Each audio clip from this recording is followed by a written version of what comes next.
सय्यिदुल मुरसलीन नबीना मुहम्मद व अला आलिहि व सहबिहि अजमाइन व मन तबिअहुम बिइहसान इला यौमिद्दीन अम्मा बाद फ़अऊज़ु बिल्लाहि मिनश शैतानिर रजीम बिस्मिल्लाहिर रहमानिर रहीम अलिफ लाम मीम अहसिबन नासु अन युतरकू अन यक़ूलू आमन्ना व हुम ला युफ्तनून व लक़द फ़तन्नल लज़ीना मिन क़ब्लिहिम फ़लयअलमन्नल्लाहु अल्लज़ीना सदक़ू व लयअलमन्नल काज़िबीन।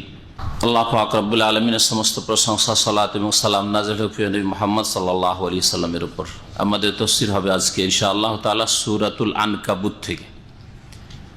সূরা আল আনকাবুতের শুরু থেকে আমরা আজকে তাফসীর শুরু করব। এই সূরার নাম হচ্ছে সূরা আল আনকাবুত। আনকাবুত মানে মাকড়সা। তো এই সূরার নাম মাকড়সার সূরা, মানে এমন সূরা যেই সূরায় মাকড়সার কথা উল্লেখ করা হয়েছে। এই সূরার আয়াত নম্বর 41-এ আল্লাহ পাক শিরকের অবস্থা, মুশরিকদের অবস্থা, মুশরিকদের ধর্মের কথা, আকীদার কথাকে বলেছেন যে তাদের তুলনা হচ্ছে মাকড়সার জালের মতো, মাকড়সার ঘরের মতো, দুর্বল। ওর চাইতে দুর্বল ঘর, কমজোর ঘর আর কিছু হতে পারে না। এই আয়াতে দুইবার করে আনকাবুত শব্দটি এসছে। এই শব্দটিকে নিয়েই নামকরণ হয়েছে এই সূরা, সূরা আল আনকাবুত। এই সূরা মক্কি সূরা। নবী সাল্লাল্লাহু আলাইহি ওয়াসাল্লামের মক্কার জীবনে নবুয়তের পরে এমন সময়ে নাযিল হয়েছে যে সময়গুলিতে সাহাবায়ে কেরামদের উপর জুলম অত্যাচার খুব শুরু হয়ে গিয়েছিল। এই আয়াতের বিষয়বস্তু বিশেষ করে শুরুতে যেসব কথাগুলি বলা হয়েছে, যা দিয়ে এই সূরা শুরু হয়েছে, তাতে স্পষ্ট হয় যে মুমিন সাহাবায়ে কেরামদের উপর বড় জুলম অত্যাচার, নির্যাতন শুরু হয়ে গিয়েছিল। যে সময় তাদের সান্ত্বনার প্রয়োজন ছিল, তারা বিচলিত হতেন। নবী করিম সাল্লাল্লাহু আলাইহি ওয়াসাল্লাম তাদেরকে ধৈর্যের কথা বলতেন, ধৈর্য ধারণের উপদেশ দিতেন। আল্লাহ পাক রব্বুল আলামিন ওই সময় এই সূরা আনকাবুত নাযিল করেন, যাতে কাফেরদের কথা তুলে ধরা হয়েছে আর মুমিনদেরকে ধৈর্য ধরতে বলা হয়েছে, মুমিনদেরকে পরীক্ষা করা হয় এই বিষয়গুলি বলা হয়েছে। মুনাফিকদের ইমানের অবস্থার কথা বলা হয়েছে, যে সুবিধাবাদীরা লাভ হইলে মুমিন মুসলিম হয়ে আছে, মুসলিমদের দলে শামিল আছে, আর যেখানে দেখে যে আশঙ্কা আছে ক্ষয়ক্ষতির বা লাভ নেই, সেখানে কেটে পড়ে। আল্লাহ পাক রব্বুল আলামিন ইরশাদ করছেন, আউযু বিল্লাহি মিনাশ শাইতানির রাজিম, বিসমিল্লাহির রহমানির রহিম। তারপর আল্লাহ পাক ইরশাদ করেছেন, আলিফ লাম মিম আহাসিবান নাসু আন ইউতরাকু আন ইয়াকুলু আমান্না ওয়া হুম লা ইফতানুন। এই সূরার শুরুতেও বিচ্ছিন্ন তিনটি অক্ষর আছে, আলিফ লাম মিম। আর এ সম্পর্কে প্রায় বলা হচ্ছে, যখন এই রকমের সূরাগুলি আসছে, তখন যেগুলি বিচ্ছিন্ন অক্ষর, যা দিয়ে আল্লাহ পাক রব্বুল আলামিন কাফের যারা কোরআনকে অস্বীকার করেছে, কোরআনকে আল্লাহ প্রদত্ত কিতাব, আল্লাহর বাণী বলে মেনে নিতে অস্বীকার করেছে, তাদেরকে আল্লাহ চ্যালেঞ্জ করেছেন। আল্লাহ পাক তারপরে ইরশাদ করেছেন, আহাসিবান নাস, মানুষ কি এই ধারণা করে? হাসিবা ইয়াহসাবু মানে ধারণা করা, চিন্তা করা, ভাবা। মানুষরা কি এটা ভেবেছে বা এই ধারণা করেছে, আন ইউতরাকু, যে তাদেরকে ছেড়ে দেওয়া হবে, আন ইয়াকুলু, শুধু এই কথা বললেই? কি কথা বললে? যে আমান্না, আমরা ঈমান নিয়ে এসেছি, মুমিন মুসলিম হয়েছি।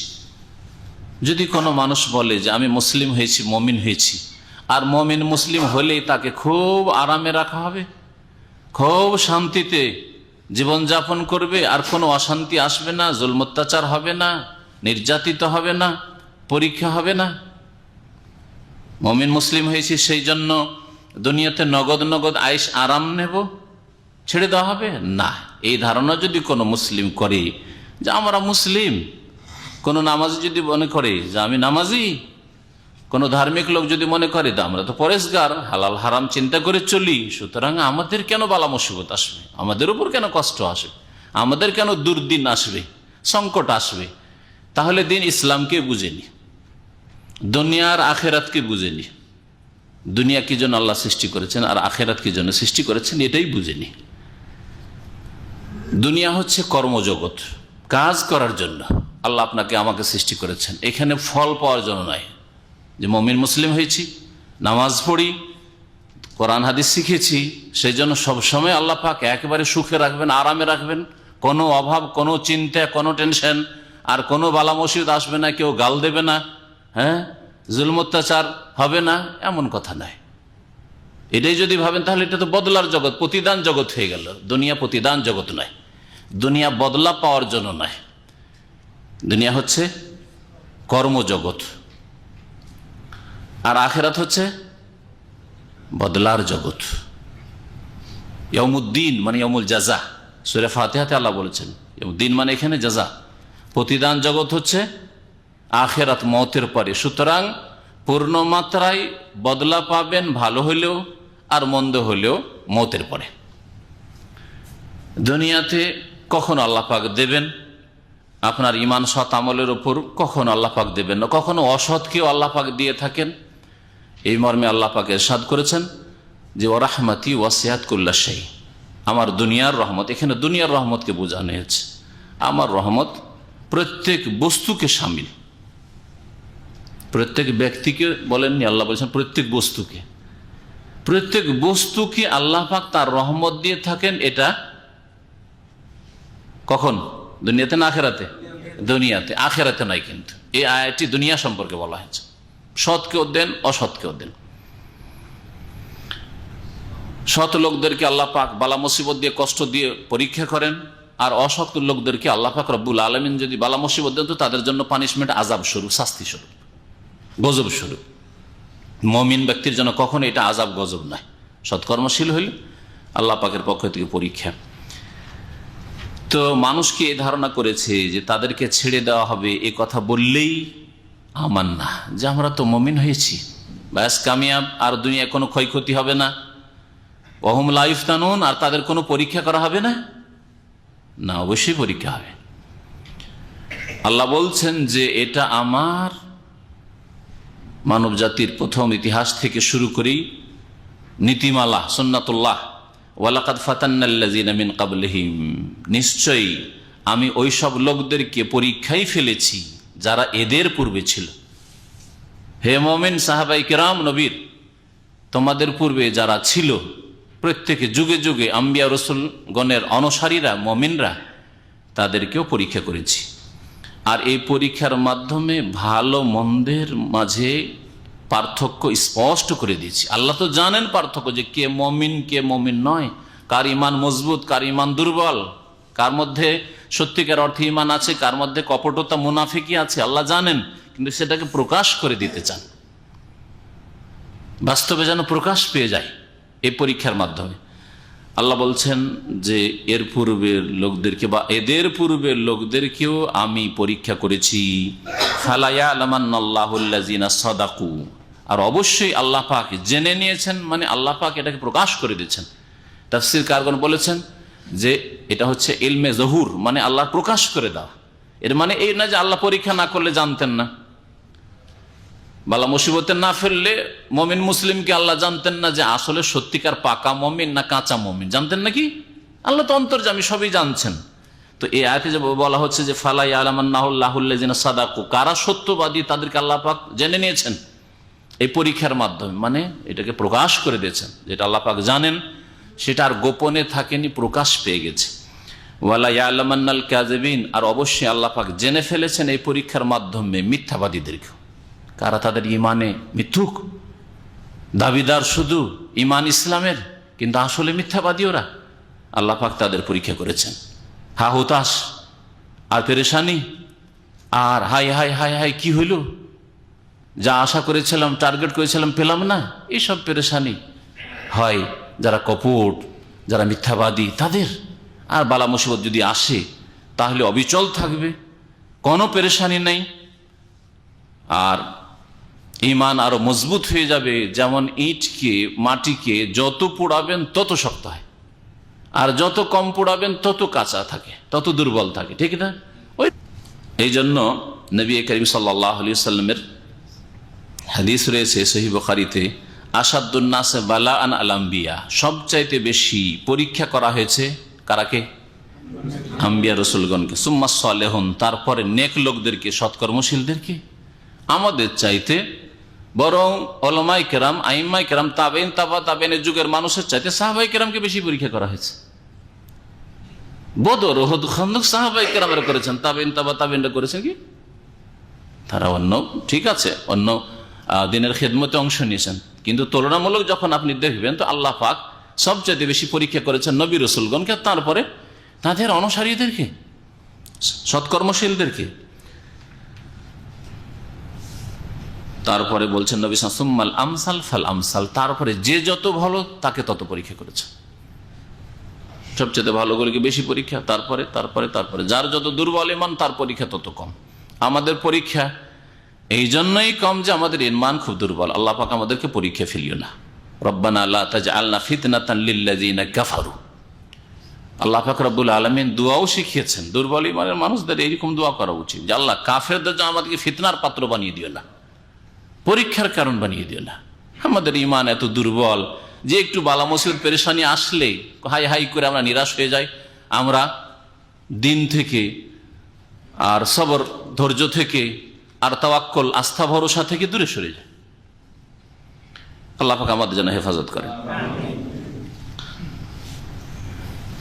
নবী সাল্লাল্লাহু আলাইহি ওয়াসাল্লাম আরো বলছেন ইউবতালার রাজুলু আলা হাসবি দীনিহি, মানুষকে পরীক্ষা করা হয় তার দিনের অবস্থা দেখে, তার দিন কত শক্তিশালী। ফাইন কানা ফি দীনিহি সালাবাতুন, তার দিন যদি বড়ই শক্ত কঠোর হয়, ধর্মের ওপর, দিনের ওপর বড়ই মাশাআল্লাহ অটল, জিদ আল্লাহু ফিল বালা, তাহলে তার বালা মুসিবত পরীক্ষাকে বৃদ্ধি করে দেয়, বাড়িয়ে দেয়। এই মর্মে আরো বেশ কিছু আয়াত রয়েছে, বিভিন্ন সূরায় আয়াত রয়েছে। আম হাসিবতুম আন তাদখুলুল জান্নাহ, তোমরা কি ধারণা করেছো জান্নাত এত সস্তা, জান্নাতে খুব সহজেই চলে যাব, আমান্না বলো আর চলে যাব জান্নাতে।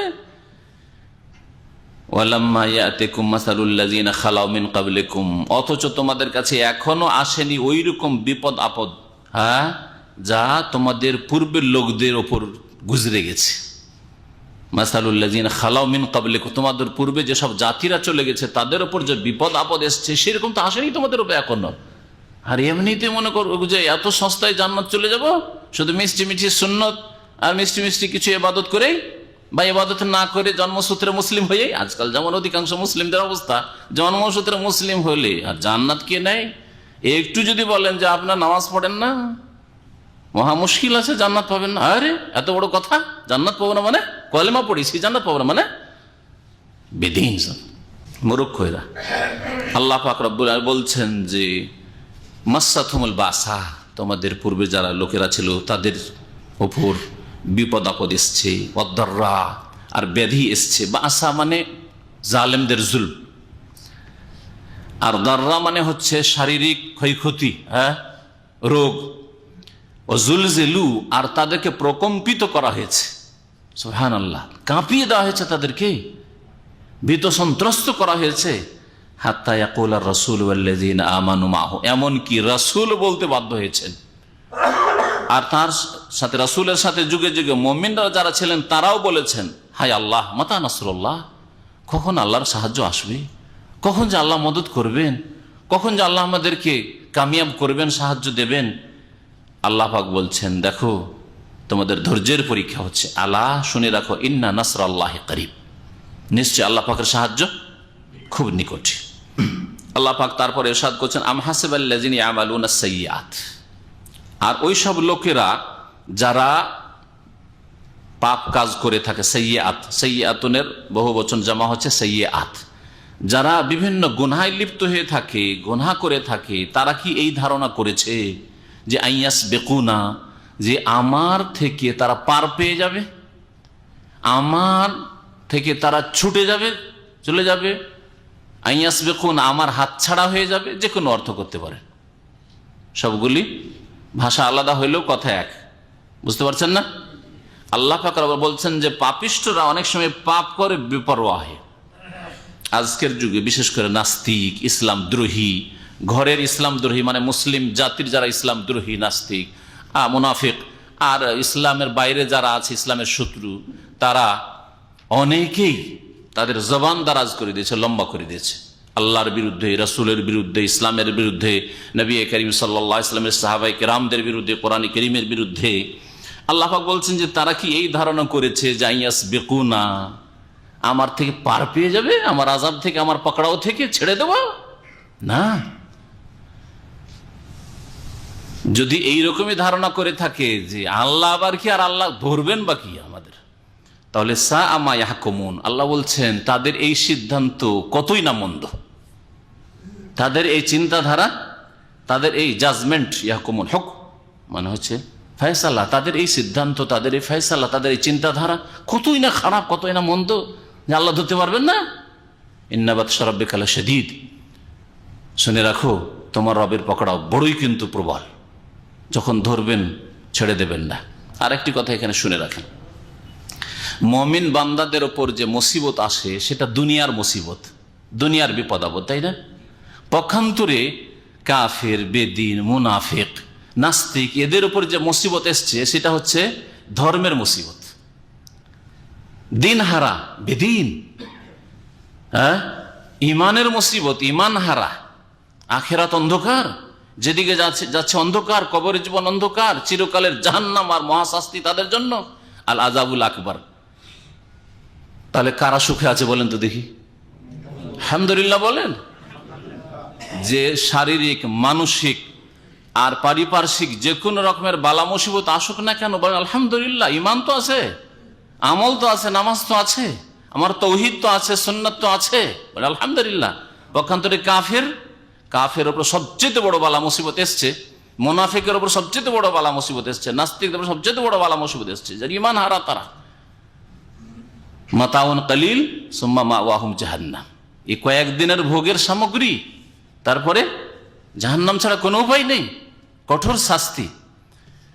যদি এই বিষয়গুলি জানতো তাহলে কখনো এইরকম খারাপ পদক্ষেপ তারা নিত না, কখনো আল্লাহ দ্রোহিতা প্রকাশ করতো না, বরং আল্লাহর প্রতি ঈমান নিয়ে আসতো। কিন্তু আল্লাহ পাক এগুলিকে গায়েবে রেখেছেন, আল্লাযীনা ইউমিনুনা বিল গায়ব, কামিয়াব তারাই যারা না দেখে বিশ্বাস করেছে। আল্লাহ পাকের কথা এবং তার রাসূল সাল্লাল্লাহু আলাইহি সাল্লামের কথা না দেখে বিশ্বাস করেছে।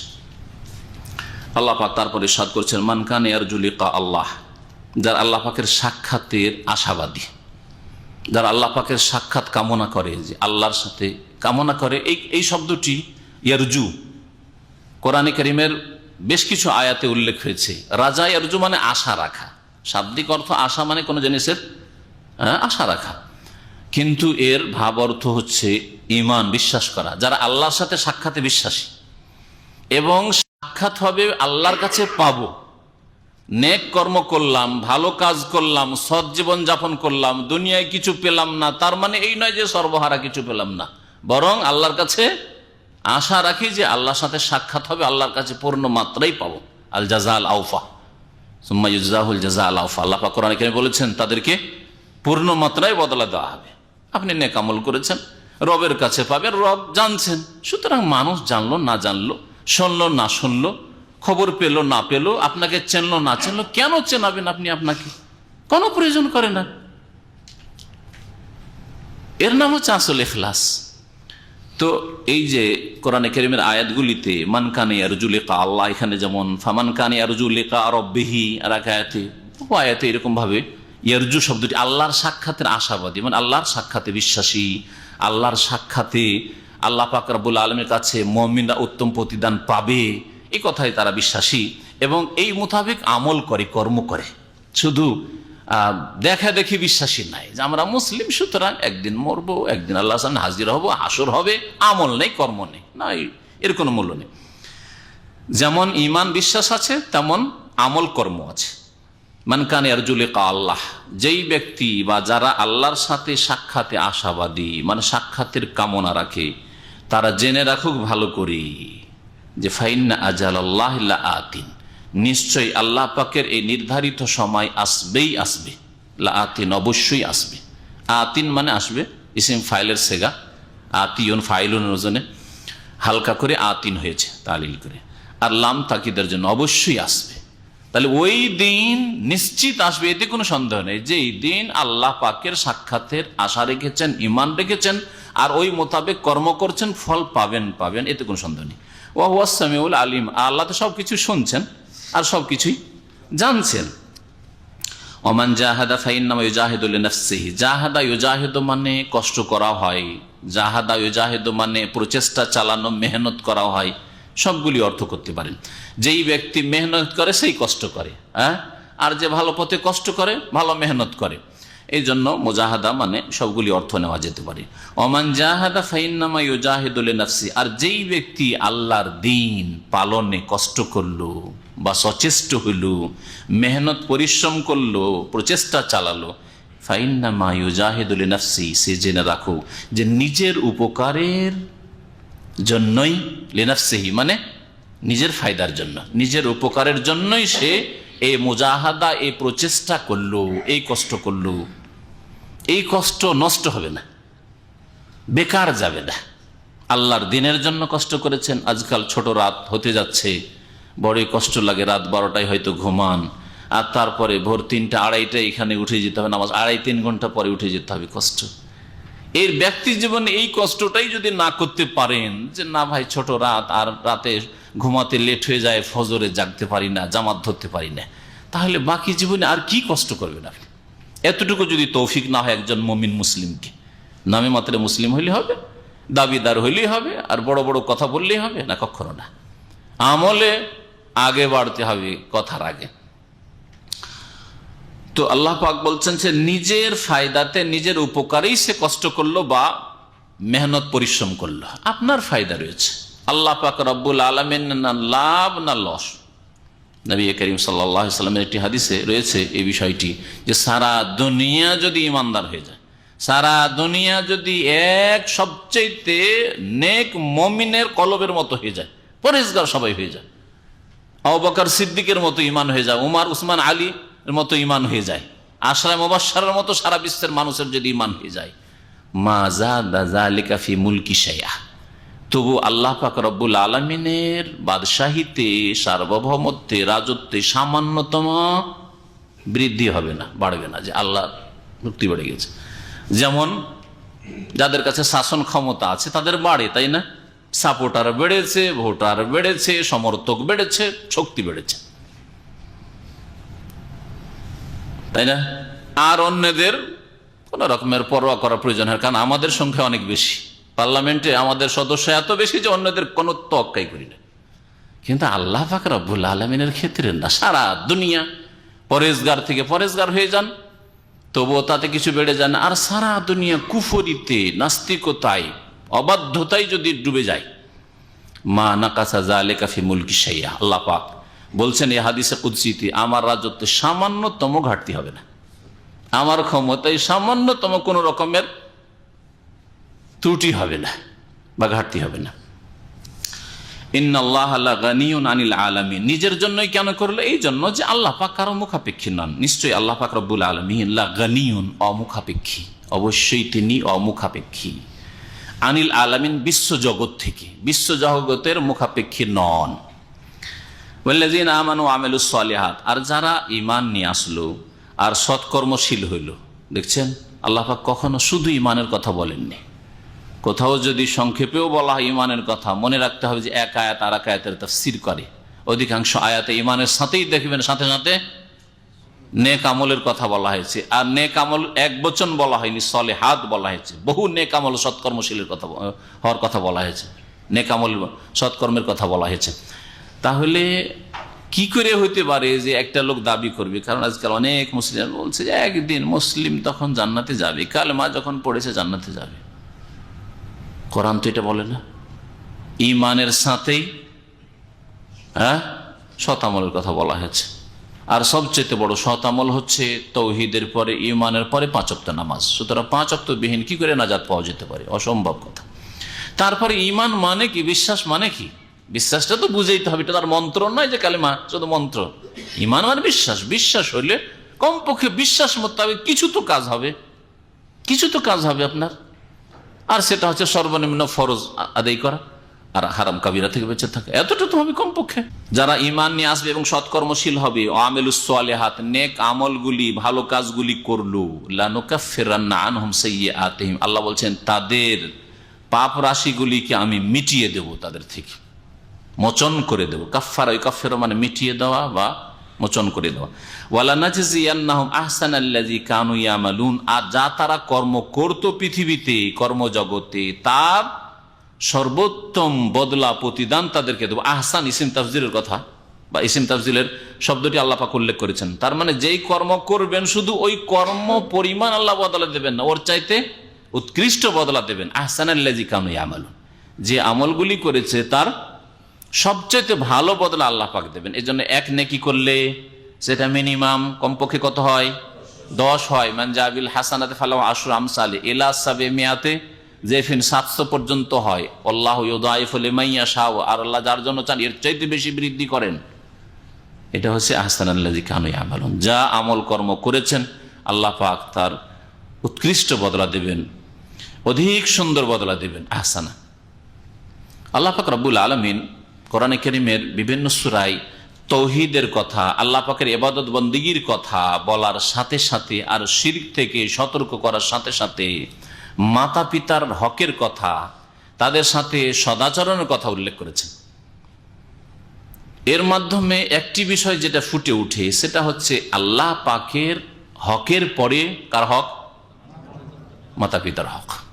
এটা একটি জিনিস স্পষ্ট হয়, যেমন সূরাতুল ইসরা, সূরা বনী ইসরাঈল আল্লাহ পাক বলছেন ওয়াকাযা রাব্বুকা আল্লা তা'বুদু ইল্লা ইয়াহু ওয়া বিল ওয়ালিদাইনি ইহসানা। এরকম সূরাতুল আহকাফে আছে, এইরকমই সূরা লোকমানে, এই কয়েক সপ্তাহ আগে তাফসিরে চলে গেছে, সূরা লোকমানে আছে, আর এরকমই এখানে দেখ সূরা আনকাবুতে আছে।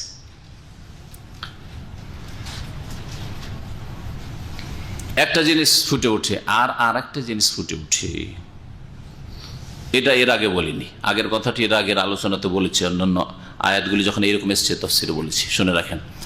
সেটা হচ্ছে যে আল্লাহ পাক রব্বুল আলামিনের তৌহিদ দের নির্দেশ আর শিরক থেকে সতর্ক করার সাথে সাথে এটা হচ্ছে আল্লাহ পাকের সবচেয়ে বড় হক।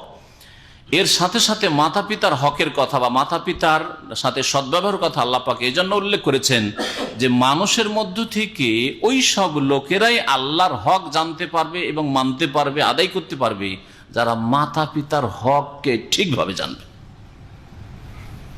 মাতা পিতার যে ইহসান রয়েছে, অনুগ্রহ রয়েছে, অবদান রয়েছে, এটাকে যারা উপলব্ধি করবে, গভীরভাবে চিন্তা করেন যে আপনার আম্মা, আপনার আব্বা যদি আপনার লালন পালনে, আমার লালন পালনে অবহেলা করত, তাহলে এখানে আসা তো দূরের কথা, 2 বছর 3 বছর বয়সেও পৌঁছিতে পারতেন না। না বোঝা যায় না কথাটা? মায়ের শুরু থেকে কষ্ট, আর আপনার দুনিয়াতে আসার পর স্তন্যদান, আর আপনার ঠান্ডার সময় হেফাজত, গরমের সময় ঘেমে যাচ্ছে, সুবহানাল্লাহ, কতবার করে রাত্রে গলাটা মুছছে বাচ্চার। যাদের বাচ্চারা হয়েছে তারা হয় নিজে করে, না নিজের স্ত্রী করে, একটু খেয়াল রাখবেন, ঠিক না? ঠান্ডার সময় আমাকে ঠান্ডা লাগলো, বাচ্চাকে যেন ঠান্ডা না লাগে, কেমন করে রাখলে ঠান্ডা থেকে বাঁচানো যাবে, নিউমোনিয়া থেকে বাঁচানো যাবে, ইত্যাদি। এইভাবে একটা একটু করে চিন্তা করেন মায়ের কথা। মা ঘরের যত্নটা করছে আর বাপ পেরেশান হয়ে চিন্তা করছে যে ছেলে তো দুনিয়া এসছে, একে কি খাওয়াবো, এর লেখাপড়ায় খরচ হবে, একে বড় করলে অনেক খরচ রয়েছে, সুতরাং আর এই স্ত্রী সম্ভোগ করলে বাড়িতে বসে থাকলে হবে না, চল বিদেশে যেতে হবে। 2 বছর 3 বছর 5 বছর 7 বছর তিক্ত অভিজ্ঞতা, আপনারা বুঝতে পারছেন না, পারছেন না? বিবাহিত আর বিদেশে আছেন, বুঝতে পারছেন না? সুবহানাল্লাহ, ছেলের জন্য কত কষ্ট করলেন, এই বিদেশে পড়ে থাকলেন, স্ত্রী ছেড়ে, নিজের জীবনের স্বার্থ ছেড়ে, জীবনের সুখ ছেড়ে, আর ওই মেয়ের জন্য কত কষ্ট করলেন। এই বিষয়টা যখন আমরা উপলব্ধি করব, তখন আমাদের ছেলের উপলব্ধি করবে। আমরা যদি বাপ মায়ের হকটা ঠিকভাবে হাড়ে হাড়ে অনুভব করি, ভালো করে উপলব্ধি করি, তাহলে তখন বাপ মায়ের যদি এত ইহসান থাকে, তাহলে বাপ মায়ের রব, আমার রব আল্লাহ পাকের কত ইহসান আমার উপর। হ্যাঁ, বাপ মা আমার দুনিয়াতে অস্তিত্বে আসার যদি উপায় হন, তো আল্লাহ পাক রব্বুল আলামিন আমার আপনার সৃষ্টিকর্তা, হেফাজতকারী, সুরক্ষাকারী, ঠিক না? তাহলে আল্লাহর কত বড় হক আছে। আল্লাহর হকের সাথে বাপ মায়ের হকের কথা বলে তাহলে এই কথা জানিয়ে দেওয়া হচ্ছে, বান্দা তুমি যদি বাপ মায়ের হকটা ভালো করে বুঝতে পারো, তা আল্লাহকে কখনো অস্বীকার করবে না। বাপ মায়ের হকটা যদি ভালো করে বুঝতে পারো, তো আল্লাহর হকের ক্ষেত্রে কখনো গাফিলতি করবে না। তৌহিদে কখনো গাফিলতি করবে না, কখনো শিরকে লিপ্ত হবে না, কখনো নামাজ ছাড়বে না, কখনো হারাম কাজ করবে, আল্লাহর অবাধ্য হবে না। এই জন্য আল্লাহ পাক রব্বুল আলামিন তৌহিদের সাথে সাথেই মাতা পিতার সাথে সদ্ব্যবহারের কথা কোরআনে কারীমে উল্লেখ করেছেন। আল্লাহ পাক ইরশাদ করেছেন, ওয়াসাইনাল ইনসানা বিওয়ালিদাইহি হুসনা, আমি মানব জাতিকে নির্দেশ দিয়েছি যে বিওয়ালিদাইহি হুসনা, তার মাতা পিতার সাথে সদ্ব্যবহার করবে বা সদাচরণ করবে। সদাচরণ কেমন করে হইতে পারে, আপনার দ্বারা কেমন করে হইতে পারে, আপনি সেটা বুঝছেন। আপনার আব্বা আম্মার কিরকম ধরনের প্রয়োজনটা রয়েছে সেটা আপনি ভালো করে বুঝছেন। সেটা হয়তো আমার ক্ষেত্রে প্রযোজ্য না হইতে পারে। হ্যাঁ, বেঁচে থাকা অবস্থায় কেমন হতে পারে আর বাপ মায়ের ইন্তেকালের পরে কেমন হতে পারে সেটা আপনাকে বুঝতে হবে। একজন বাপ মায়ের সাথে বাড়িতে থাকে, টাকা পয়সার অভাব আছে কিন্তু বাড়িতে বাপ মায়ের সাথে থাকে, তার সদাচরণের পদ্ধতিটা কেমন হবে আপনার থেকে ভিন্ন হবে। আপনি দূরে আছেন ৫,০০০ কিলোমিটার দূরে, কিন্তু আর্থিক দিক থেকে আপনি সচ্ছল, তাহলে আপনার সদ্ব্যবহারের ধরনটা অন্যরকম হবে, যেটা আপনার ভাই যেটা বাড়িতে আছে তার আর এক রকম হবে, ঠিক না? তারপরে শুধু আর্থিক দিক থেকে সদ্ব্যবহার বা সদাচরণ নয়, বরং সবচেয়ে বড় কথার দিক থেকে তাদের কথা মেনে চলা। একটা জায়েজ বৈধ কথাও যদি বলে তো ছেলে মেয়ের জন্য বাপ মায়ের একটা জায়েজ কথা মেনে নেওয়া ফরজ। তাহলে চিন্তা করুন, বাপ মা যদি একটা সুন্নতের কথা বলে, একটা মুস্তাহাব ভালো কাজের কথা, নেকির কথা বলে, নেকির কাজের কথা বলে, ফরজের কথা বলে, ফরজ নামাজের কথা বলে, তখন কত গুরুত্ব রাখে বিষয়টি। দিন শিখার কথা বলে যে বাবারে ঠিক আছে স্কুল কলেজে পড়ছিস ভালো কথা, কিন্তু একটু দিনই কিতাবগুলো মাঝে মধ্যে পড়, ছুটিতে পড়, বা প্রতিদিন কিছু করে কোরআনে কারিমের তরজমা পড়, একটু রসুলের হাদিস পড়, নবীর জীবনী পড়। এইভাবে যদি উপদেশ দেয়, স্কুল কলেজে পড়ছেন তার সাথে সাথে নেকির কাজ, ইলম শিখা ফরজ। বাবারে যা নামাজটা পড়ে চল, নামাজ পড়তে চল, যান আপনি যান, আসছি, বা জবাবই দিলেন না, উঠাইলো জাগাইলো, তারপরে কাঁধে উল্টা দিকে উপর হয়ে শুয়ে থেকে গেলেন। এইরকম শয়তানি অধিকাংশ মুসলিম ছেলেরা বাপ মায়ের সাথে করে থাকে। এটা বদাচরণ নয়? তাহলে শুধু পেটে খাইয়ে দিলেন, টাকা আছে দিয়ে দিলেন, বাজার করে এনে দিয়ে দিলেন, এটাই সদাচরণ বাপ মায়ের সাথে? না, কখনো না। আল্লাহ পাক রব্বুল আলামিন যেন আমাদেরকে মাতা পিতার হক আদায় করার সুন্দরভাবে তৌফিক দান করেন।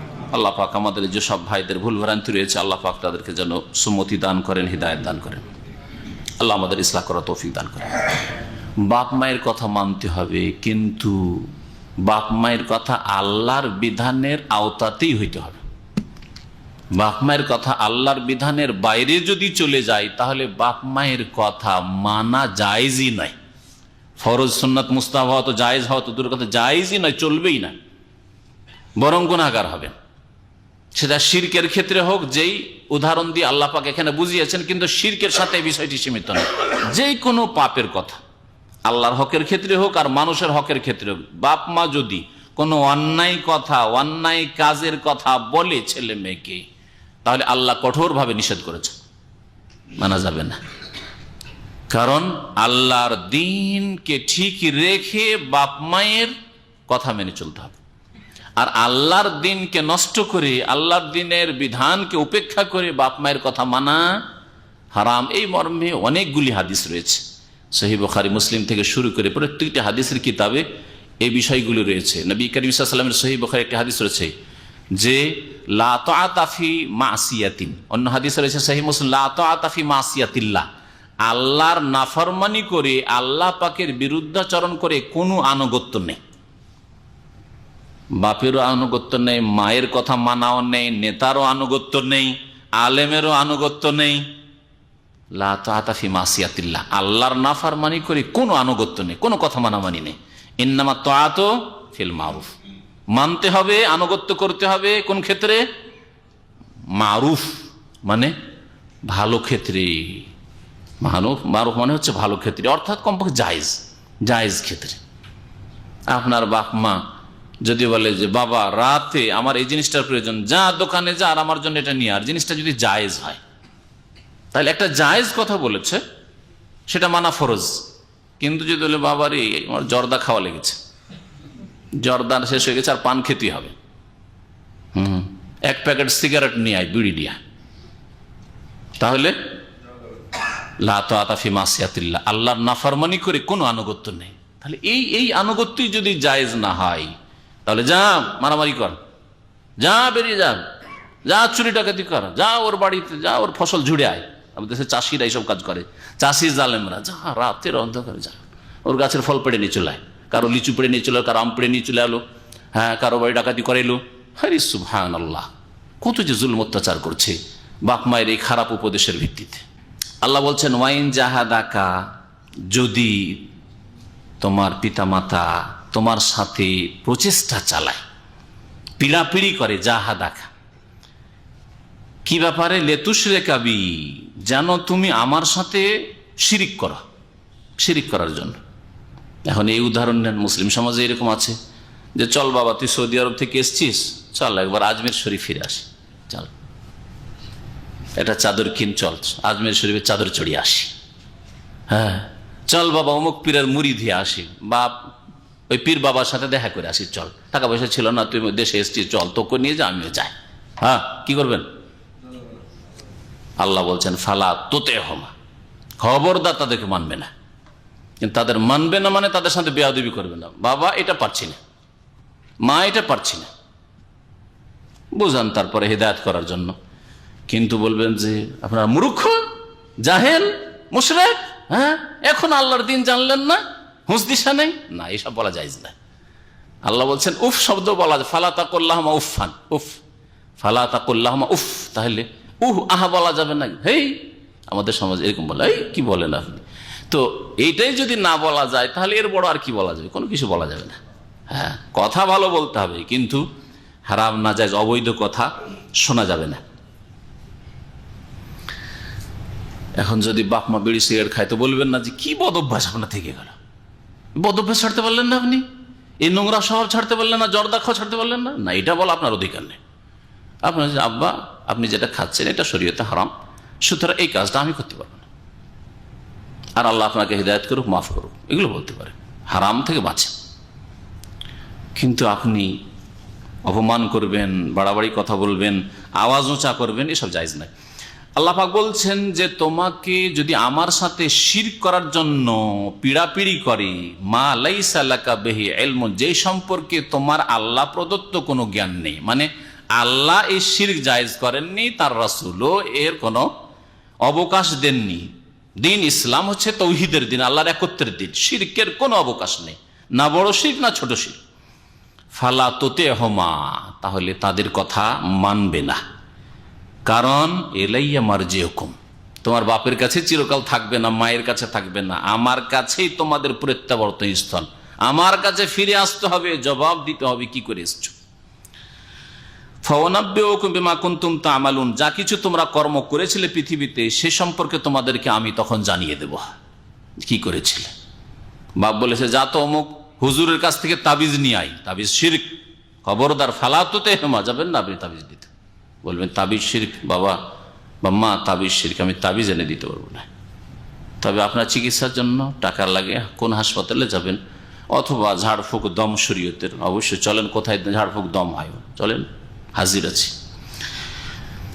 আল্লাহ পাক রব্বুল আলামিন তারপরে বলছেন ওয়াল্লাযিনা আমানু ওয়া আমিলুস সালিহাত লানুদখিলান্নাহুম ফিস সালিহিন। এই আয়াতে একটা সংশয়ের জবাব দেওয়া হয়েছে। আগের আয়াতে যে একটা সংশয় উঠে যে বাপ মা যদি মুশরিক হয়, বাপ মা যদি গুনাহগার হয়, বাপ মা যদি খুনি হয়, বাপ মা যদি সারাবি হয়, তাদের সাথে আল্লাহ পাক কি বললেন? সদ্ব্যবহার করতে হবে, সদাচরণ করতে হয় না? এইরকম অপরাধী হলেও তাদের সাথে সদাচরণ করতে হবে। তাদেরকে খেতে দেবেন না, দেবেন না, অভাবী হইলে চিকিৎসা দেবেন না, দেবেন না, না তুমি মদখোর সুতরাং দেবো না, তুমি কবর পূজারী সুতরাং তোমার চিকিৎসা দেবো না, মরো তুমি, হ্যাঁ চলবে না, চলবে না। মুশরিক হইলেও যতই বড় পাপী হোক না কেন, খুনি হোক আর লম্পট হোক, চরিত্রহীন হোক, সদ্ব্যবহার করতে হবে। এখন সংশয় উঠে আমি বাপ মায়ের সাথে সদ্ব্যবহার করলাম, তার সাথে একসাথে থাকলাম, কথাবার্তা বললাম, খোঁজ খবর নিলাম, একেবারে ঘনিষ্ঠ ব্যক্তি হয়ে ছেলে হিসাবে থাকলাম বা মেয়ে হিসাবে থাকলাম, তাহলে কি কিয়ামতের দিনে এই বাপ মা জালেম বাপ মার সাথে উঠতে হবে নাকি? আর জালেম বাপ মায়ের সাথে যদি উঠতে হয় তাহলে নামাজ রোজা করেও তো আমি যেহেতু ওই জালেম বাপ মায়ের সাথে থেকেছি সেজন্য জাহান্নামে যেতে হয়, ঠিক না? সংশয় বুঝতে পারলেন? কে বুঝেছে? যে বুঝাচ্ছে বুঝান। আগের আয়াতে হ্যাঁ কি বলা হয়েছে বলেন, কি বুঝলেন? যারা সৎকর্ম করবে, যদি যারা সৎকর্ম করবে এবং বাপ মা হয়তো নাফরমান গুনাহগার, তাহলে রোজ কিয়ামতের দিন তাদের সাথে একটা সংশয় হচ্ছে। সংশয় কি হচ্ছে? তাদের সাথে একত্রিত, তাহলে তাদের সাথে উঠতে হয়, কারণ হাদিস আছে আলমার ও মামান আহাব্বা, যে যাকে ভালোবাসে তার সাথে উঠবে। তো বাপ মার খেদমত করেছেন, অথচ বাপ মা খারাপ, গুনাহগার, বেনামাজি, মুশরিক, হ্যাঁ, তাদের সাথে সদ্ব্যবহার করেছেন, তাহলে কি বাপ মাকে ভালোবেসেছেন সেজন্য তাদের সাথে উঠে জাহান্নামে যেতে হবে নাকি? অথচ আপনি মাশাআল্লাহ তৌহিদ প্রতিষ্ঠাকারী, 5 ওয়াক্ত নামাজি, শিরক বিদআত করেননি, গুনাহ করেননি, তাহলে কি জাহান্নামে যেতে হবে? না, যেতে হবে না। এই কথাই আল্লাহ পাক এই আয়াতে ঘোষণা করেছেন যে ওয়াল্লাযীনা আমানু ওয়া আমিলুস সালিহাত, আর যারা ঈমান নিয়ে আসবে আর সৎকর্মশীল হবে, লানুদখিলান্নাহুম ফিস সালিহিন, তাদেরকে অবশ্যই অবশ্যই প্রবিষ্ট করব, অন্তর্ভুক্ত করব বা দাখিল করব ফিস সালিহিন, সৎকর্মশীলদের দলে। কিয়ামতের দিনে ওই কাফের জালেম মুশরিক বাপমার সাথে উঠাবো না, সৎকর্মশীল আম্বিয়া, সিদ্দিকিন, শুহাদা, নেক লোকদের সাথে উঠাবো।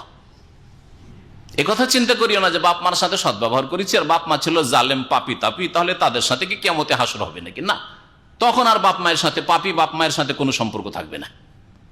বদলার জগতে তুমি যেহেতু সৎকর্মশীল ছিলে ছেলে মেয়ে, সুতরাং তোমাকে নেক লোকদের সাথে উঠানো হবে। তাহলে ওই হাদিসের অর্থ কি? আলমার ও মামান আহাব্বা ইয়াউমাল কিয়ামতে, কিয়ামতের দিনে যে যাকে দুনিয়াতে ভালোবেসেছে তার সাথে হবে, তার সাথে উঠবে। হ্যাঁ হ্যাঁ, ওইটা হচ্ছে দিনী ভালোবাসা। আলমার ও মামান আহাব্বা দিনিয়ান, ধর্মের ক্ষেত্রে, ঈমান আমলের ক্ষেত্রে যে যাকে ভালোবেসেছে, হ্যাঁ, তার সাথে উঠবে। ধর্মের ক্ষেত্রে যদি নাস্তিকদের ভালোবাসেন, কাফের মুশরিক কবর মাজার পূজারীকে ভালোবাসেন, হ্যাঁ, জালেমকে ভালোবাসেন, বেনামাজিকে ভালোবাসেন, সারাবিকে ভালোবাসেন, চরিত্রহীনদেরকে ভালোবাসেন, তাদের সাথে উঠবেন। মানবরচিত বিধানের জন্য রাত দিনকে সমান করে দিয়েছে, মেহনত করে তাদেরকে যদি ভালোবাসেন, তাদের সমর্থন করেন, তাহলে তাদের সাথে উঠবেন। আলমারু মা মান আহাব্বা ইয়াউমাল কিয়ামা, এই হাদিস। তাহলে মান আহাব্বা দীনিয়ান, আর বাপ মায়ের সাথে যে ভালোবাসা বা ছেলে মেয়েদের সাথে ভালোবাসা, অনেক সময় ছেলে মেয়ে অবাধ্য কিন্তু একটা ভালোবাসা আছে, নেই ভালোবাসা? বাপ মা ভালোবাসবে ছেলে মেয়ে অবাধ্য হইলেও, এই ভালোবাসাকে আপনি কেড়ে নিতে পারবেন না। এই ভালোবাসা দিনই ভালোবাসা না, ধর্মীয় ভালোবাসা। তার দিনকে ভালোবাসি না, তাকেও ভালোবাসি না এই ধর্মের কারণে, কিন্তু এই ভালোবাসাকে বলা হয় ফিতরি ভালোবাসা বা তাবেঈ ভালোবাসা, তবিয়তের ভালোবাসা, প্রাকৃতিক ভালোবাসা। রক্তের সম্পর্ক আছে, আত্মীয়তার সম্পর্ক আছে, যার ফলে একটা ভালোবাসা আছে, সেটা ধর্মীয় ভালোবাসা নয়। আর এই ভালোবাসা ধর্মীয় ভালোবাসার উপর প্রাধান্য যাতে না পায়। হ্যাঁ, যদি আবার এই রক্তের ভালোবাসা ছেলে মেয়ে সেই জন্য বা বাপ মা সেই জন্য দিনী ভালোবাসা, ইসলামিক ভালোবাসার উপর যদি প্রাধান্য পেয়ে যায়, তাহলে কিন্তু মুশকিল আছে, তাহলে মুশকিল আছে। আল্লাহ পাক রব্বুল আলামিন তারপরে মুনাফিকদের কথা বলছেন, ওয়ামিনান নাস মান ইয়াকুলু আমান্না বিল্লাহ, আর কতক লোকেরা এমনও আছে যারা বলে যে আমান্না বিল্লাহ, আল্লাহর প্রতি ঈমান নিয়ে এসেছে, আমরা মুমিন মুসলিম হয়েছি। ফাইজা উজিয়া ফিল্লাহ, আর আল্লাহর রাহে যখন তাদেরকে কোনো রকমের কষ্ট দেওয়া হয়, মানে কোনো রকমের তাদের উপর নির্যাতন হয়, জুলুম অত্যাচার হয়, জাআলা ফিতনাতান নাসি কাযাবিল্লাহ, তখন মানুষের নির্যাতনকে আল্লাহর শাস্তির মতো মনে করে। মানুষের পক্ষ থেকে জুলুম অত্যাচার হয়েছে, টাকা পয়সা লস হলো, জুলুম অত্যাচার করে জমি বেঈমানি করলো, না হয় মারধর করলো, না হয় প্রাণ গেল, হ্যাঁ, যে কোনো ক্ষয়ক্ষতি হোক না কেন, মানুষের পক্ষ থেকে নির্যাতনের জুলমের শিকার হয়েছে, এটাকে আল্লাহর আযাব, কবরের আযাব, জাহান্নামের আযাব, আল্লাহ পাকের গজবের মতো মনে করিয়েন না। এটাকে মনে করেন পরীক্ষা। এটা আপনি যদি সৎকর্মশীল হন আর যদি দেখেন যে না আমার জীবনে তো অনেক পাপ আছে, তাহলে মনে করেন যে এটা পানিশমেন্ট, আল্লাহ পাক আমার সংশোধন করতে চান এর মাধ্যমে, সুতরাং আমাকে ইসলাহ করা উচিত, আমার ভুল ভ্রান্তিগুলি কে শনাক্ত করা উচিত, আর সেগুলি থেকে মুক্ত হওয়া উচিত। আর যদি মনে করেন যে বাপরে এত বড় বালা মুসিবত চলে আসলো, কি কষ্টে পড়লাম, কি মুসিবতে পড়লাম, হাই রে অশান্তি, তাহলে যেন আপনি এই দুনিয়ার মানুষের জুলম অত্যাচার আর কিছু নির্যাতনকে আল্লাহর আযাবের মতো ধারণা করলেন, যে আযাব আল্লাহ পাক জালেম, অবাধ্য আর গুনাহগারদের জন্য প্রস্তুত করে রেখেছেন। তাহলে এটা হচ্ছে মুনাফিকের লক্ষণ, এটা হচ্ছে মুনাফিকের চরিত্র। অমিনান নাসে বলে এই মুনাফিকদের কথা বলা হয়েছে। মুনাফিকরা সুবিধাবাদী, আয়েশ আরামে যদি থাকতে পায়, গনিমতের ভাগ পেল নবী সাল্লাল্লাহু আলাইহি ওয়াসাল্লামের জামানায়, আর খুব সুখে আছে, হ্যাঁ, কোনো রকমের পকড়াও হয় না, খুব খুশি। আর যদি কোনো রকমের বিপদ আপদে পড়ে, গরমের সময় খেজুর পাকছে, হ্যাঁ, আর এদিকে অভাব, আর ছেলে মেয়েকে ছেড়ে দিয়ে আর এত দূরের রাস্তা, তাবুক 700-800 কিলোমিটার 900 কিলোমিটার যেতে হবে, বড়ই কষ্টে কি বিপদে পড়লাম। এটা হচ্ছে মুনাফিকের চরিত্র, এটা হচ্ছে মুনাফিকের চরিত্র, যে কষ্ট হলে সেখানে কেটে পড়তে চায়, আর সুখ থাকলে সেখানে গিয়ে হাজির। আল্লাহ পাক তাই বলছেন যে অমিনান নাস মান ইয়াকুলু আমান্না বিল্লাহ, কতক লোকের এমন আছে যারা বলে যে আমরা তো মুমিন মুসলিম হয়েছি, ফাইদা উজিয়া ফিল্লাহ, আর আল্লাহর রাহে মানে ইসলামিক জীবনে মুসলিম জীবনে কষ্ট হলে, আল্লাহর রাহে মানে এই নয় যে আল্লাহর রাহে মানে জেহাদে বেরিয়ে, সব জায়গায় আল্লাহর রাহে মানে জেহাদের অর্থ নয়। আল্লাহর রাহে মানে আল্লাহর সন্তুষ্টিতে যে জীবন যাপন করছেন, যে আল্লাহ পাক আমার এই ইমানি জীবনে আল্লাহ সন্তুষ্ট থাকবেন, মুমিন অবস্থায় জীবন যাপন করছেন, তখন কষ্ট এসে গেল। অনেকের ওপর দাড়ির জন্য কষ্ট আসতে পারে, জুলুমের শিকার হইতে পারেন, হ্যাঁ, ইবাদত বন্দেগীর জন্য, আপনার তৌহিদের জন্য আপনার গ্রামে গেলে বিদাতীদের পক্ষ থেকে জুলম অত্যাচার হইতে পারে, হ্যাঁ, এরকম বহু জুলম অত্যাচার হইতে পারে। যদি জুলম অত্যাচার হয় আল্লাহর সন্তুষ্ট, যেটা দুনিয়ার স্বার্থে নাই, যে আপনার কারো সাথে আর দুনিয়ার কোনো সাংসারিক ঝামেলা ছিল, বরং আল্লাহকে রাজি করতে চেয়েছেন আর আপনার ওপর জুলম এসছে, তাহলে এইটাকে আল্লাহর আযাবের মতো মনে করবেন না। যদি মনে করেন তাহলে মুনাফিকের চরিত্র। বলছেন মুনাফিক কি করে, যা আল্লাহ ফিতনাতান নাসি কাযাবিল্লাহ, মানুষের নির্যাতনকে আল্লাহর আযাবের মতো মনে করে নেয়। ওয়ালাইন জাআ নাসরুম মির রাব্বিক, আর হে নবী তোমার রবের পক্ষ থেকে যদি কোনো সাহায্য নেমে আসে, বিজয় হাসিল হইল, আর বিজয় হাসিল হয়ে মাশাআল্লাহ গনিমতের ধন সম্পদ আসলো, আর মুনাফিকরা ওই যুদ্ধে গিয়ে হাজির ছিল, গনিমতের যখন উট আর এই ছাগল আর এই সেই নিয়ে যখন আসলো, আর টাকা পয়সা, খুশির শেষ নেই, তখন কি বলে তারা মুনাফিকরা, ইন্না কুন্না মাকুম লা ইয়াকুলুন্না, তখন এই মুনাফিকরা বলে যে আমরা তো হে মুসলিম, হে মুমিন, হে সাহাবীরা, হে আবু বকর ওমর, আমরা তো তোমাদের সাথেই আছি, তোমার দেখো না যে গিয়েছিলাম, জিহাদে গিয়েছিলাম, পেয়েছে সেই জন্য, হ্যাঁ, আর হতাহত হলে, ক্ষয়ক্ষতি হলে ভুল করেছি এদের সাথে, না না যাওয়া যাবে না, আর যাওয়া যাবে না এদের সাথে।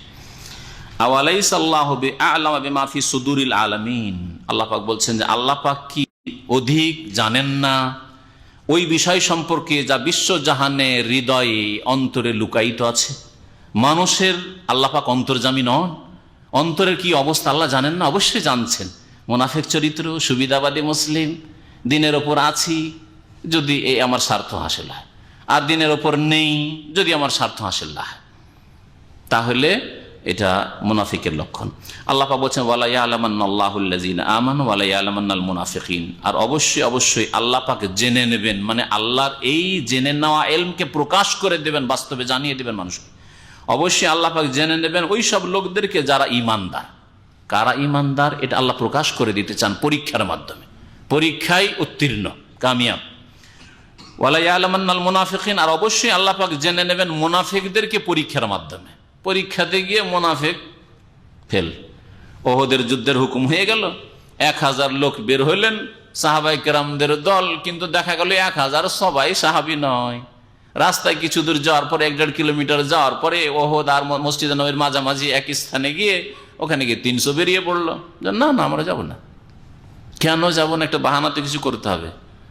ইয়া রাসূলুল্লাহ, আপনাকে আগেই বলেছিলাম যে আমরা ঘরে থেকেই লড়াই করব, আপনি মাঠে কেন আসলেন?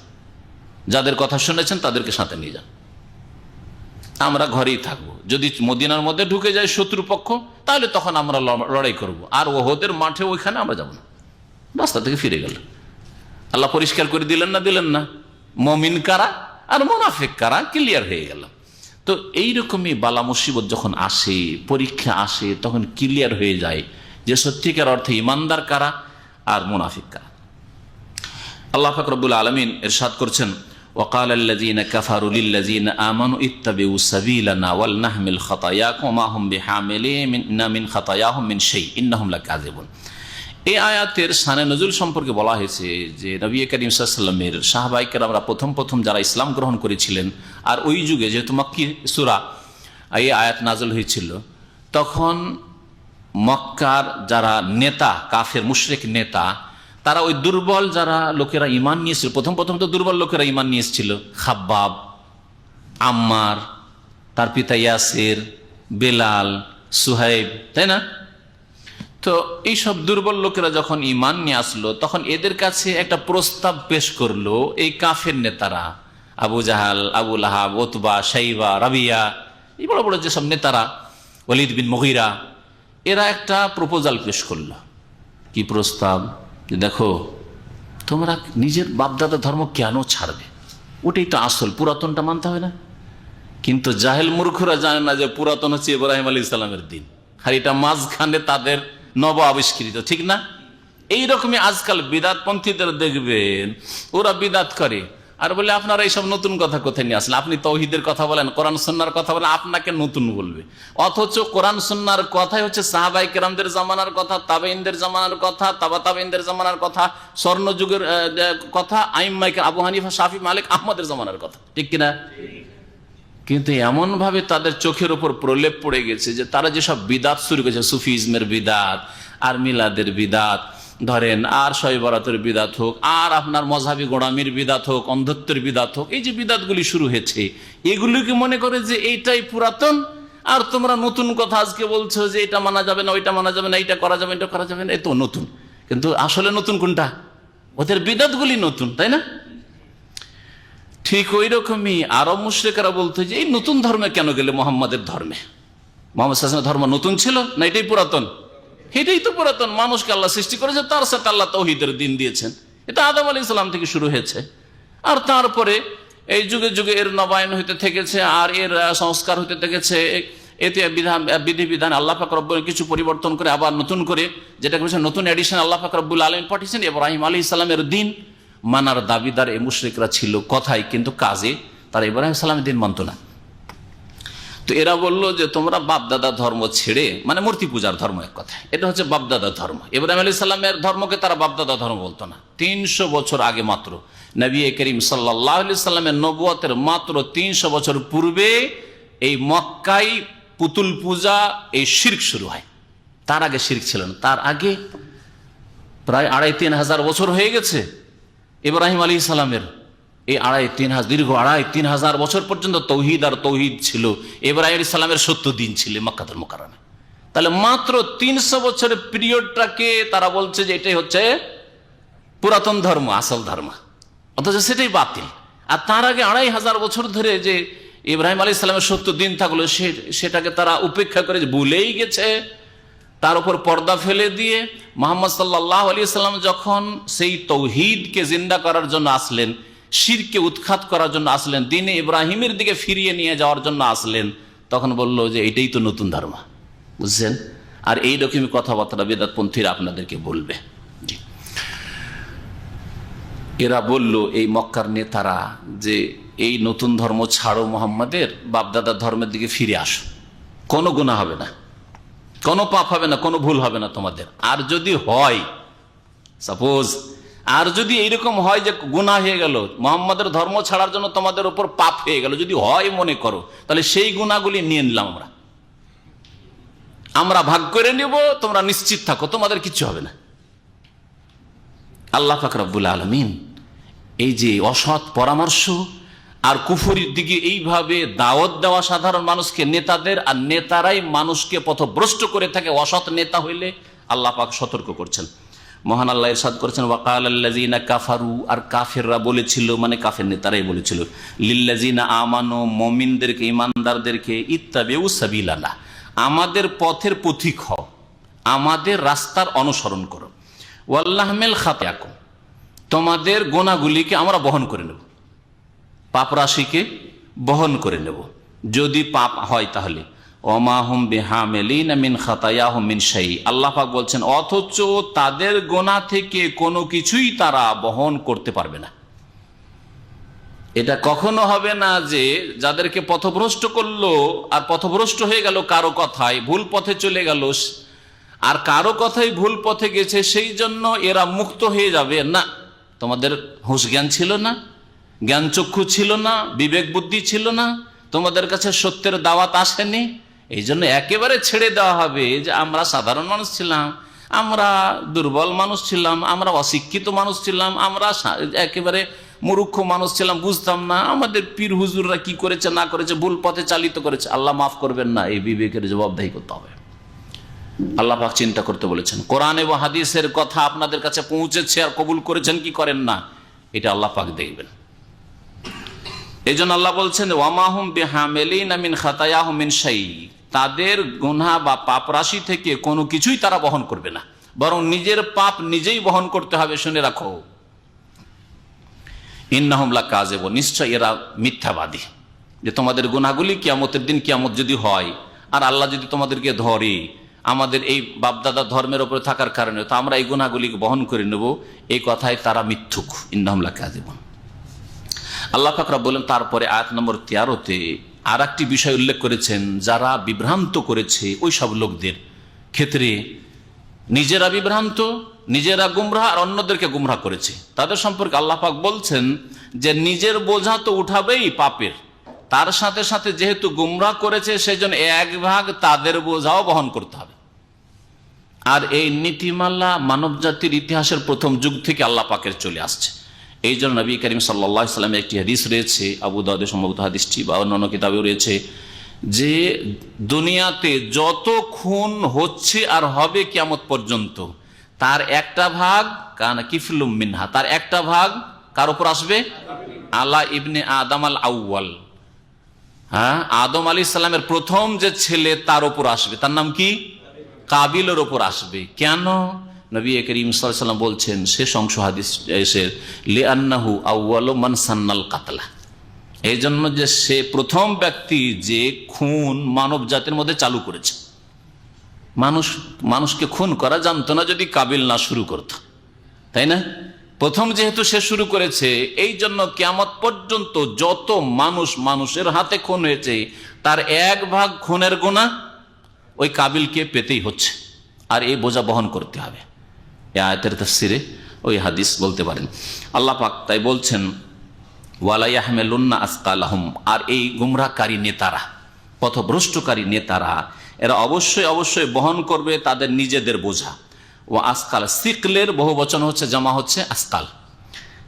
ও আসকালাম মা আসকালিহিম, আর তাদের বোঝার সাথে সাথে আরো অন্যান্য বোঝা উঠাইতে হবে। মানে যেসব লোকদেরকে গুমরাহ করেছে, তাহলে যেসব ভণ্ডরা ধর্মের নামে শিরক বিদাতে মানব জাতিকে লিপ্ত করেছে, মুসলিম সমাজকে লিপ্ত করেছে, ধর্মযাজকরা সত্যকে গোপন করেছে, নবী সাল্লাল্লাহু আলাইহি ওয়াসাল্লামের ভবিষ্যৎবাণী তাওরাত ইনজিলে রয়েছে লুকিয়ে রেখেছে, বেদে রয়েছে লুকিয়ে রেখেছে, তাদেরকে জাতির এক ভাগ করে বোঝা উঠাইতে হবে।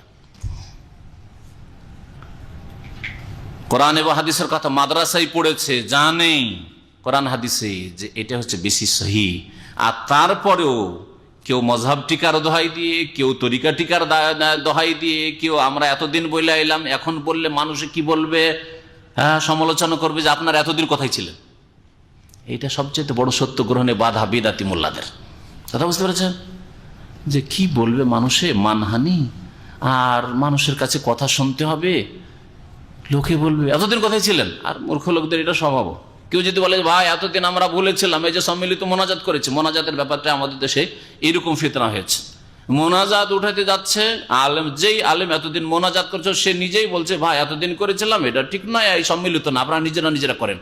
এতদিন কোথায় ছিলেন, এতদিন কেন বলেননি? আরে বাবা, এতদিন আমরা বুঝতে পারিনি, এখন বুঝেছি। এটাই তো একটা মুমিনের চরিত্র, যে যখন যেটা ঠিক জানবো তখন সেটা গ্রহণ করব। কিন্তু মূর্খ সমাজও বড় মূর্খ সমাজ, জবরদস্তি করে করিয়ে নেবে। হেড মুদাররিস 40 বছর থেকে বুখারী পড়ায়, তাও আহলে হাদিস মসজিদে আর মাদ্রাসায়। সুবহানাল্লাহ, কি এই ব্যক্তি পূজা, আর কি অন্ধত্ব, কি তাকলিদ। আমার জানা ঘটনা, 40 বছরের বেশি সে বুখারী খতম করে পড়ায় ছাত্রদেরকে, কত ছেলেকে ফারেক করেছে। বলছে এতদিন তোমরা মোনাজাত করেছিলে, মোনাজাত আসলে সম্মিলিত নেই, করা যাবে না। গ্রামের লোকেরা সর্দার নেতারা বললো যে না, এই মৌলানাকে আর ইমামতি করতে দেওয়া যাবে না। ইমামতি করে পুরো স্টাফ 12-14 জন বা 18 জন স্টাফ সবাই বলছে যে না, ঠিকই আমাদের সদর মদারেস বা হেড শিক্ষক ঠিক বলছেন, শাইখুল হাদিস ঠিক বলছেন, বলছে না মানা যাবে না। একটা মক্তবের মৌলবি আছে, আনা আর বানা পড়ায়, কথা বুঝতে পেরেছেন? আনা কুম বানা কুম সে পড়ায়। ও বলছে যে বাইতুল মোকাররমে দোয়া হয়, দেখেন অমুক শহরে কলকাতা নাখোদা মসজিদে দোয়া হয়, হ্যাঁ দিল্লি জামে মসজিদে দোয়া হয়, নাজাত হয়, হ্যাঁ কেন করবো না? এতদিন আমাদের ওস্তাদেরা করে আসলো, আরে মিয়া নাজির হোসেন দেহলবির ফতোয়া নাজিরিতে আছে আর অমুক ফতোয়াতে আছে, কেন করবো না? গ্রামের লোকেরা বললো যে আপনি ইমাম, ওই মক্তবের মৌলভী সাহেব ইমাম, আর যারা ভালো আলেম তারা ইমামতি করতে পারলো না। এটা বাস্তব ঘটনা বলছি, বাস্তব ঘটনা বলছি। এই গোড়ামি যদি থাকে তো হক কেমন করেই পাবে? আর এই জন্য অনেক আলেম সমাজ মানহানির চিন্তা ভাবনা করে কথা বলে না, জানার পর কথা ঠিকই আছে, আপনারা গেলে বলবেন কথা ঠিকই আছে, তবে সমাজে বলা যাবে না। সুবহানাল্লাহ, কেমন কথা, ব্রাহ্মণ্যবাদ, কথা ঠিক আছে তবে বলা যাবে না সমাজে। কেমন গুমরাহি!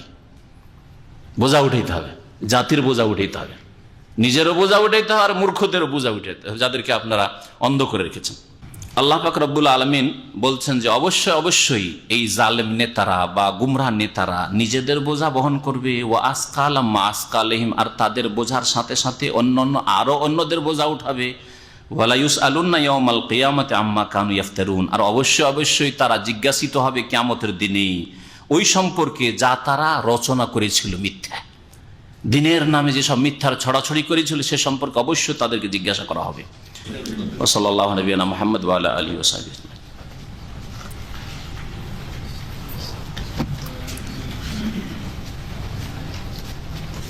বিষয়ের সাথে সম্পর্কিত প্রশ্ন প্রথম যদি কারো থাকে, আজকে যেসব বিষয়গুলি পেশ করা হলো তার উপর যদি কোনো প্রশ্ন থাকে, কারণ এতে হয় কি অনেক সময় বলতে ইচ্ছা করি কিন্তু হয়তো সেটা ছুটে গেছে, গুরুত্বপূর্ণ বিষয় বলা উচিত, আপনাদের হয়তো ব্রেনে আছে, সেটাতে হবে কি বিষয়বস্তুটা পারফেক্ট হবে।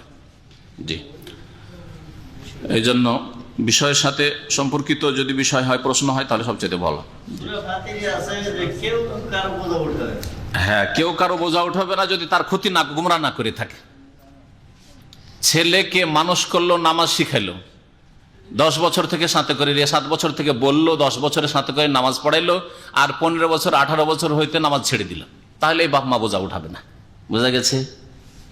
এইরকমই আলেমে দিন হক কথা বলেছে, কোরআন হাদিসের কথা বলেছে, জাতি মানেননি, তারা শিরক বিদআত ছাড়েনি বা নামাজ ধরেনি, তাহলে সেই আলেমে দিন বা দায়ী বোঝা উঠাবে না। ওই আয়াতের অর্থ এটা, ওয়ালা তাজিরু ওয়াজিরাতুন বিজরা উখরা, একাধিক আয়াত রয়েছে কোরআনে কারিমে। আর বোঝা কখন উঠাবে? কোনদিন বললো না। আলেমে দিন কোরআন হাদিস শিখে এসছে, কোনদিন দিন ইসলামের দাওয়াত দিল না, ইসলামের প্রচার করলো না, হক কথা বললো না, বিদাত কি বিদাত বললো না, সুন্নতকে সুন্নত বললো না, হ্যাঁ সত্যকে গোপন রাখলো, আর লোকেরা গুমরাহ হয়ে থাকলো, তাহলে বোঝা উঠাতে হবে। ছেলে মেয়ের লালন পালনের ক্ষেত্রে ছেলে মেয়েকে দুনিয়া শিখাইলো, ডাক্তার ইঞ্জিনিয়ার করলো, নামাজি বানাইলো না, তাহলে বোঝা উঠাইতে হবে ছেলেদের বাপের। জি, কারণ গুমরাহ, এদের গুমরাহ হওয়ার পিছনে বাপ মা কারণ, বা এই আলেম বা এই দায়ী মাদ্রাসা ফারেক কারণ, কারণ এর কথা শুনতো কিন্তু এ হক কথা বলেনি। তো কখনো কখনো বোঝা উঠাইতে হবে যদি আপনি ক্ষতিগ্রস্ত করে থাকেন ছেলে মেয়েদের বা জাতিকে। আর যদি আপনার দ্বারা কারো ক্ষতি না হয়ে থাকে, বরং চেষ্টা করেছেন তাদেরকে গুমরাহি থেকে বের করার, কিন্তু তারা গুমরাহি থেকে বের হয়নি, তাহলে বোঝা উঠাইতে হবে না। হ্যাঁ, এক কথায় দায়িত্ব, নিজের দায়িত্ব পালন করলে বোঝা উঠাইতে হবে না, আর দায়িত্ব পালন না করলে বোঝা উঠাইতে হবে। হ্যাঁ, আমাদের রফিক আপনাদের কাছে দোয়া চাইছেন, ওনার ছেলে অসুস্থ, আল্লাহ পাক, হ্যাঁ মেয়ে হইলো, এক ছেলে মেয়ে একই, আমাদের কাছে সমান, ছেলে মেয়ে সব সমান ইনশাআল্লাহ। জি, অনেক সময় মেয়েতে বেশি বরকত আছে আমি তো মনে করি। জি হ্যাঁ, তো আল্লাহ পাক যেন আমাদের সবকিছুতে বরকত দান করেন, আল্লাহ পাক যেন সুস্থ করেন আমাদের রফিক ভাইয়ের মেয়েকে। এইরকমই আমাদের সকল ভাইয়েরা যারা এখানে এসছেন তাদের ছেলে মেয়েদেরকে আল্লাহ পাক সুস্থ রাখেন, বাপ মাকে সুস্থ রাখেন, নিজেদেরকে আল্লাহ পাক আমাদেরকে যেন সুস্থ রাখেন, বালা মুসিবত থেকে মুক্ত রাখেন। আল্লাহ পাক আমাদের যেন দুনিয়ার হেফাজত করেন, আল্লাহ পাক আমাদের রিজিকে যেন বরকত দান করেন, আল্লাহ পাক গুনাহ খাতা যেন আমাদের মাফ করে দেন, ভুল ভ্রান্তি থেকে আল্লাহ পাক আমাদেরকে ইসলাহ করার, সংশোধন করার তৌফিক যেন দান করেন। আল্লাহ পাক আমাদের ঈমান আমলে যেন ইখলাস দান করেন। ওয়া সাল্লাল্লাহু আলা নবিয়িনা মুহাম্মদ ওয়া আলা আলিহি ওয়া সাহবিহি আজমাইন। একটা প্রশ্ন করেছে যে মোবাইলে যে বিয়ে করা হয়, বিয়ে দেওয়া হয়, এটা জায়েজ আছে? মোবাইলে বিয়ে বা দূর থেকে বিয়ে, দূর থেকে বিয়ে হইতে পারে যদি মেয়ের আব্বা যে ওলি, আর বাপ না থাকলে বড় ভাই বা চাচা ইত্যাদি, দাদা যে